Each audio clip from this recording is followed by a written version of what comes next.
হিজবুশ শয়তান, তারা হলো শয়তানের দল। যারা হিজবুল্লাহ তারা হলো মুফলিহুন, তারা হলো সফল। যারা হলো হিজবুশ শয়তান তারা হলো খাসিরুন, তারা সব ক্ষতিগ্রস্তের দল। এই কথা আমার মতো মোল্লার কথা নাকি আল্লাহর কথা? মুসলমান ভাইরা আমার, শয়তান একজন মানুষকে জন্ম থেকে নিয়ে মৃত্যু পর্যন্ত তিনটা জায়গায় সব থেকে বেশি করে ধোঁকা দেয়। কোন একজন মানুষ যেন ঈমানের হালতে দুনিয়ায় বেঁচে থাকতে না পারে, সুস্থ অবস্থায় যেন একজন মানুষ দুনিয়ায় বেঁচে থাকতে না পারে। প্রথমত জন্মের সময় শয়তান একজন মানুষের সব থেকে বেশি ধোঁকা দেয়।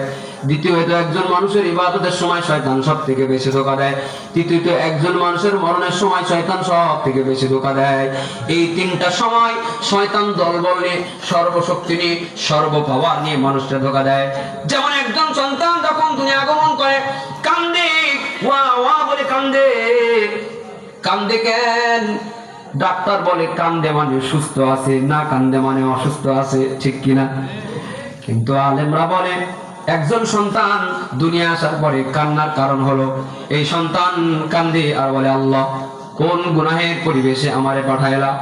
আমি তো মায়ের গর্ভের মধ্যে একটা জান্নাতি পরিবেশে ছিলাম, যেখানে আমার কোনো গুনাহ হইতো না, যেখানে চাইলেও কোনো পাপ করতে হতো না, যেখানে আমার নেকি বডি লেখার জন্য কিরামান কাতিবিন লেখার জন্য কোনো রেডি ছিল না, যেখানে আমার ইনকাম করার কোনো টেনশন ছিল না, যেখানে আমার আহাল পরিবারদের ব্যাপারে জবাব দিতে হবে, হিসাব দিতে হবে, এমন কোনো টেনশন দায়িত্ব আমার ছিল না।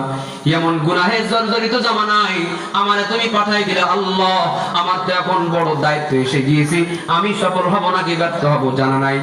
এই সময় ওর কানের কাছে কেউ যদি একটু আযান দিয়ে দেয়, কেউ যদি একটু ইকামত দিয়ে দেয়, ফেরেশতা ডাক দিয়ে এই শিশুটারে বলে, শিশুরে কান্দিস না রে, ওই দেখ তোর দাদা, তোর নানা, তোর বড় চাচা, তোর বাবা, তোর পরিবারের অমুক ব্যক্তি তোর কানের গোড়ায় আশহাদু আল্লাহ